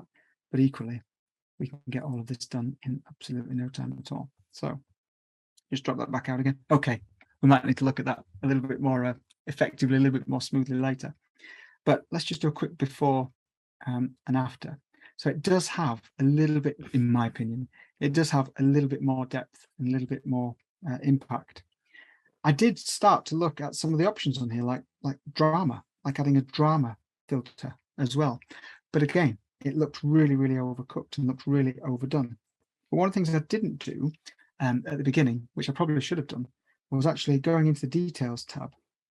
And rather than going for structure, it's just to swipe up on my screen and go for sharpening and just increase the sharpening, increase the sharpness of the image a bit. And then I might need to, I think I'm going to go back into tune and brighten that up a bit as well. And I might put a quick vignette on the very edge, so the very end. Now, you may look at this and go, do you know what, Mark? I still don't like this picture. It's still a rubbish picture, and it's not something that I would take at all. But I took the picture and I edited it, and I think I've played with it a good 6 or 8 times since then. It may be that I end up deleting this picture and never touching it again, but doing it on my mobile, editing it in minutes, kind of got me what I wanted to see there. And it's the same. I'll just break out of this now. It's the same with all of these images that I've got on here. So I won't go into it, but this picture I cropped right down so all you could see is the window. So this person looks like he's standing in the window, painting the window. This person here, I know there are a lot of people in the group tonight who actually came out and photographed this with me. So this person's walking ahead. I used the healing brush to get rid of the text, cropped it just so her face is sort of molding into the other faces that you can see as well. Okay, mirrors are your, sorry, puddles are your friend. I've got some really interesting pictures of puddles, architecture, straight lines. I love all this kind of thing. I do it all with my mobile phone again. 4x zoom into there. I make this really grungy and sort of high contrast, and it's really fascinating what you can pull out from that. But one thing I will sort of do at the very end is, I suppose this is kind of one of my favorite pictures, and this didn't take long to edit at all. So I'll go through this really quickly and we'll kind of end on this. This puddle was only about, I don't know, 10 inches across or something like that. I think Pete Morris is in the room tonight, perhaps with his wife. You might be able to say, Pete, because you were there. But this puddle is not a big puddle at all, very, very small. But the image is all kind of central in this. And this image is such a, a really attractive image, really attractive building, that I cropped it super heavily. I went right in for it because what I wanted was this person on the left. There are judges in the room who will say, why didn't you wait for that person on the left to walk further into the frame? And it's because I actually should have done. I don't have an excuse. I just didn't. That person should definitely be more in the frame than they are. And I've got a sort of quite a good edit of this that I'm quite pleased with. on my Instagram, so I'll kind of share that with you as we get going. But I kind of roughly went for this kind of crop, and under normal circumstances, I'll just take that sign out to the right there. Under normal circumstances, it's sort of quite a sort of intensive, heavy crop. I went through and I straightened it up a little bit more than this, but I'm going to go through this quickly. And I actually made this, what I consider to be this absolutely beautiful image, and I loved it, and I was very pleased with it, and showed it to all my friends at my camera club, and oh my goodness, I got lots of people saying how great it was. And then somebody said to me, yeah, but what about that cone right in the middle? And I never saw that cone right in the middle. I never ever saw it. So again, zoom in, go close into Pret, click on the heal tool, and I just rub that out, and realized I had to rub out the reflection as well, because that's caught me out once or twice. And then I started to look back and think, okay, what else don't I want? So I didn't want part of that. I couldn't get rid of the entire sign, but I didn't basically want that part of the sign in. For the last time I did it, it did a better version of that heel. Get rid of that bit there as well. Oh, I think I'd have to go back into that again if I was doing that. But I went throughout all of this and did those kind of edits, those kind of small scale bits and bobs too. Get back out there. Then let's have a look. I think I went on to details. I was quite ambitious, so I went right on with the structure. Oh, you can tell me it's too much, I know. Right on with the structure, put loads of sort of emphasis in that. I think if I was looking at this again, I think I'd take on board what Sally was saying. I think the crop is I think it probably needs to be a square crop, so that this, I know, Sally, I know. I think it needs to be a square crop to get that down. I feel like you're judging me tonight, Sally. I'm under a lot of pressure. Oh no, I'm on holiday. So kind of something like that. I can't remember the exact crop I did in the end, but I went back and played with this time and time again. And you know, Peter Morris in the room, he'll know. I think I did about 5 versions of this by the time we'd finished our coffee stop, because it was just immediate and instant. And I think that's kind of the power of mobile phone editing. I'm just looking at the time. Goodness me, I'm so sorry. So let me just stop sharing this for a second. I'm going. Well, there's still 105 of us here. I know. Goodness me, I'm so impressed. 105 people at this point. Absolutely fantastic. Thank you. And I'm going to go back because I've got one slide that I kind of want to take away from tonight after all of this. And it's nothing profound, so you don't have to worry about anything like that. But I became happier with my mobile phone photography when I stopped trying to make it something it wasn't. I became happier when I realized it was a bit, the image quality was a bit rubbish. It was going to be a bit grainy. It was always going to be distorted, but I came to terms with it. I kind of made my peace with it and said, okay, rather than me saying I can't do it because of this, I kind of said, okay, how can I do it with this? You know, if you get a pinhole camera, which I've actually bought recently, if you get a pinhole camera, you know there's all kinds of problems with it before you start, but you learn how to use it to the best of its ability. So my kind of 3 things to take away were work within the limitations, come to terms with what's wrong with it and use it and make it part of your daily life. If you set out to take 1 photograph a day, I mean, I know someone said that they took 30 odd a day, which is brilliant during COVID. I'd love to see those. But if you set out to say, okay, I'm going to take 1 picture a day, some days it's going to be great. Some days it's going to be rubbish. Other days they're going to be a bit, mediocre. But it's quite surprising. The more you take, the better you are, the better your photography becomes. I got a lot more keepers just because I was taking a lot more as well. And my kind of last point would be just get out and take pictures. I found mobile phone photography absolutely unbelievably rewarding, because I just take pictures with it. I don't find excuses not to. I just take pictures. It's not great for long exposures. It's not great for sports. It's not great for zooming. That's fine. Know that that's the case, but learn to work with it within that. So I will sort of end it there. I will say, my iPad dropping off the table. I will say it's been really lovely chatting with you, and thank you very much, Sally, as well. Oh, thank you. I can't clap myself. I'm going to clap Sally. I'm going to clap Sally. Thank you very much, Sally, for running tonight, and also thank you very much everybody else for coming and asking such great questions as well. Now, Sally, we should run something for this, shouldn't we? So shall we ask people to post their mobile phone shots on the community page? I think, yes, we want to do that. Yes, I think that would be a good plan. You never know, you might find an odd badge knocking around that you can send to somebody. I will say I've got some badges, but what I will do is I'll put on some of the images that I've got, and I want you to be ruthless with them. I want you to edit them. I want you to, you know, try lots of different things.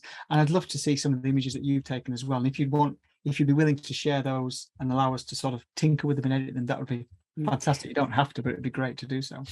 One question that I missed earlier on was that have you printed out any of your images, and if so, what size is the quality achievable? You know, how big can you make them, basically? Oh yeah, I mean, it's a really good point, actually. What I will say is, when I compete with them, I use them as digitally projected images. Yeah, sounds sensible to me. That I have printed. What I have done is, when I've printed them, is if they're a really heavy cropped image, I've only printed them very small, so probably no bigger than A4. And when they're full sensor size, so for example, on my Google Sticks, if I zoom in using my telephoto, I can get A3. At A3, if you're being really, really pernickety, you can start to sort of see that breakdown a bit. But Rick Salmon, I say this all the time, Rick Salmon comes on and Rick Salmon's a great presenter. He's been on here. And he said, you know, if a picture's so rubbish that you notice all those imperfections, it's a rubbish picture. And I always think, well, actually, if somebody's going to go down and say, I can see that pixel, then it's probably going to be a rubbish picture in the first place. Yeah. So I'll probably get rid of it. But thank you. Great question. Perhaps people should look at what the picture means a bit more than what the picture shows, rather than, you know, pixel picking and nitpicking all the time. I have to struggle when I'm judging sometimes, because I've picked some things that you can hear the sharp intake of breath, you know, but then it's my show. So I think we should all say thank you. You can read the feedback anyway, because you're the boss. But there's loads and loads of thank yous, and how great it was, and what fun they've had, and how they're all going to rush off out and play with their mobile phones. Some people say they want to be a bit more brave with their editing and a bit more ruthless with their cropping. I'm all for that. So can we all put our hands together for Mark, and a good evening? Thank you very much. And thank you, everybody. And thank you again for Sally. And okay. I will see. I won't see you next week, because next week I'm on holiday. Oh, where are you going? Not allowed to do that. But the week after, we've got the next talk. We've got Niall Benvey on Saturday, which is a live workshop. Have a look at that. And then after that, the last talk in August is Stephanie Johnson, when that's intentional camera movement. She's live from Ohio, I think it is. So. Where are you going for your holes then, Mark? Norfolk. I'm not going far, and I am taking my cameras. Oh yeah, somebody asked me what did you have a camera and what did you use it for? Yeah, I do have a camera, and mostly what I use it for is actually going out with you guys. That's kind of the only time when I go out to London and photograph with you guys. It's the only time I take it out now. So, yeah. Okay, thank you. Oh, and Claire's great question. Everyone out of storage, all of my storage is on Google Cloud Storage, so I don't keep anything on my phone. It's automatically backed up, and I think I pay £2 a month for 1 terabyte or 2 terabytes of storage. So I don't keep anything on my phone. It's all backed up, which is why they had to be downloaded when I was editing them as well. Okay, thanks very much, everybody. And I'll wave you all good night. And thanks again, Sally. Good night, everybody. Take care.